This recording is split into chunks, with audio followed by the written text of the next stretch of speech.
সবাইকে ভালোবাসা, অনেক অনেক ভালোবাসা বন্ধুরা। আজকে আরেকটা গল্প নিয়ে হাজির হয়েছি। তো আমরা অনেকেই কী করি, যে শ্রাদ্ধের বাড়ি খাই না। এই বিষয়ে একটা কিছু কথা বলবো, যে আমরা শ্রাদ্ধের বাড়ি খাই না। কেন খাই না? আমাদের হয়তো গুরুর নিষেধ থাকে, বা কারোর কোনো কবচ থাকে, বা কোনো অসুবিধে থাকে বিভিন্ন ধরনের। তো এ বিষয়ে গোসাইয়েরও একটা গল্প রয়েছে।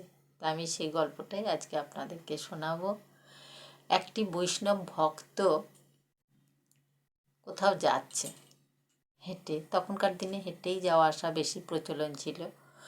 তো যেতে যেতে কী হয়েছে, একটা জায়গায় যে সন্ধ্যা হয়ে গেছে।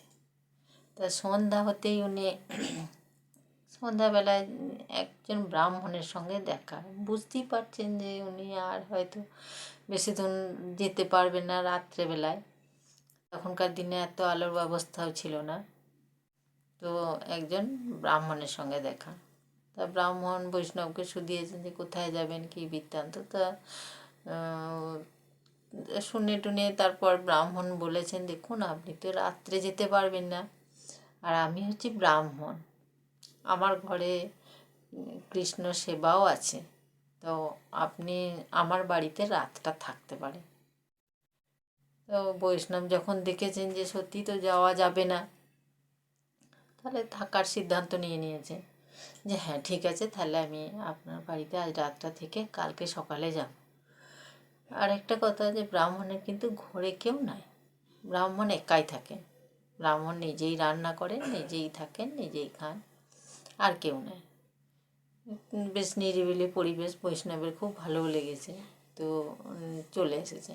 ব্রাহ্মণও ওনাকে বাড়িতে নিয়ে এসে যথাসাধ্য পরিচর্যা করেছেন এবং নিয়ে গেছেন। পরিচর্যা করার পর কী করেছেন, সেই বিগ্রহটা দেখাতে নিয়ে গেছেন। তা বিগ্রহটা খুব সুন্দর, সোনার বিগ্রহ। দেখে খুব ভালো লেগেছে এই বৈষ্ণব ভদ্রলোকে। খুব ভালো লেগেছে, যে মানে মনকে স্পর্শ করে গেছে, যে এত সুন্দর বিগ্রহ। যাই হোক, তারপরে খাওয়া দাওয়া করে উনি শুয়ে পড়েছেন। বাড়িতে সেরকম কোথাও তালা টালাও নাই, বাড়িতে কোনো লোকও নেই, কিছুই নেই। তা সকালে উঠে ব্রাহ্মণ গৃহস্বামী উনি দেখছেন কি, যে সকালে উঠে যে সেই বৈষ্ণব অতিথিটিও নেই, আর সেই ঠাকুরের বিগ্রহটিও নেই। উনি হতবাক হয়ে গেলেন, যে এই এত বছরের আমার এই বিগ্রহ কেউ কখনো নেয়নি, এ কীরকম ঘটনা হলো। এদিকে কি হয়েছে না, যে বৈষ্ণব নিয়ে গেছেন তিনিও কিন্তু সত্যিই ওই বিগ্রহটি নিয়ে চলে গেছেন। তিনি কিন্তু পরম বৈষ্ণব, কিন্তু কিছু দূর যাওয়ার পর তার নিজেরই মনে হচ্ছে যে এই আমি তো পরম বৈষ্ণব, আমার তো কোনো লোভ নাই, তা আমি কেন এই বিগ্রহটা নিয়ে চলে এলাম? এটা আমি কী করলাম? এটা তো আমি ঠিক করলাম না। সঙ্গে সঙ্গে মানে তার অন্তরাত্মা বিদ্রোহ করছে, না এ কাজ আমি কিছুতেই করতে পারবো না, আমাকে তো এক্ষুনি ফেরত দিয়ে আসতে হবে। ফেরত দিতে গেছেন। যখন গেছেন, যে ব্রাহ্মণের কাছে খুব ক্ষমা টমা চেয়েছেন, যে আমার খুব ভুল হয়ে গেছে, আমি যে কেন এই কাজটা করলাম আমি নিজেই বুঝতে পারছি না। তা ব্রাহ্মণকে তারপরে শুধিয়েছেন, যে আচ্ছা আমি যে কালকে আপনার বাড়িতে অন্ন খেলাম, তা সে অন্নর চালটা আপনি কোথা থেকে এনেছেন? তো বলছে কি, যে ওই চালটা আমি একটা শ্রাদ্ধ বাড়ি থেকে এনেছি। বলেছে তাই? তা যে লোকটা শ্রাদ্ধ করছিলেন সে লোকটা কি খুব ভালো লোক ছিল?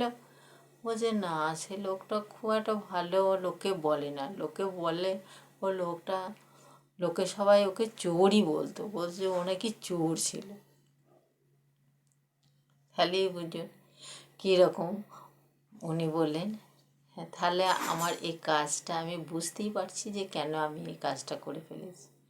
ওই চোর, ওর ওই শ্রাদ্ধের অন্ন, উনি যদিও শ্রাদ্ধ বাড়িতে খান নাই, কিন্তু ওই যে শ্রাদ্ধের বাড়ির অন্ন নিয়ে এসছেন আর সেই অন্ন খেয়েছেন, তার সংস্কার কিন্তু চলে গেছে। এই বিষয়গুলো আমরা হয়তো অনেকে বিশ্বাস করি না, কিন্তু এগুলো কিন্তু কোনো মিথ্যা নয়। যেগুলো আমরা মহাপুরুষ দেখতে পাই সেগুলো অনেকেই দেখবেন কারোর হাতে খায় না, এর হাতে ওর হাতে খায় না। এগুলোর কিন্তু কারণ রয়েছে। কারণ যে প্রত্যেকের মধ্যে কিন্তু একটা সংস্কার আছে। এই রান্না করা পাক অন্ন এর ভেতর দিয়ে কিন্তু সেই সংস্কার কিন্তু প্রবাহিত হয়। অনেক জিনিস যা আমরা চোখে দেখতে পাই না, তা বলে কি সেগুলো নাই? সেই জিনিস কিন্তু রয়ে গেছে। এই সংস্কার আমরা যদি রান্নার সময় আমরা যদি ভগবানের নাম করতে করতে রান্না করি, সেই যে রান্না হয় সে বস্তুতে কিন্তু মানে মানুষের শুদ্ধ ভাব আসে সেই অন্ন গ্রহণ করলে। ওই জন্যে এখনকার দিনে এই সংস্কারগুলো আস্তে আস্তে চলে গেছে বা চলে যাচ্ছে, কিন্তু আমরা নিজেরাও দেখতে পাচ্ছি যে পরিবেশ পরিস্থিতি কীরকম দিন দিন মানে হাতের বাইরে চলে যাচ্ছে। কিন্তু আমরা যদি এগুলো নিত্য নিয়মিত এই ধরনের আমরা মায়েরা যদি অভ্যাস করি রান্নার সময় মানে ঠাকুরের নাম করতে করতে, যারা দীক্ষা নিয়েছেন মন্ত্র জপ করতে করতে রান্না করি, ঠাকুরের কথা বলতে বলতে রান্না করি, তাহলে কিন্তু সবারই ভেতরে শুদ্ধ ভাব আসে। কিন্তু হয়তো যারা বিশ্বাস করেন না তাদেরকে আমি বলবো যে পরীক্ষা করুন। শুধুতেই হঠাৎই অবিশ্বাসের কোনো কারণ নেই, পরীক্ষা করুন। যদি সত্যি না হয় তখন অবিশ্বাস করবেন, তার আগে কিন্তু নয়। আজ এই পর্যন্ত।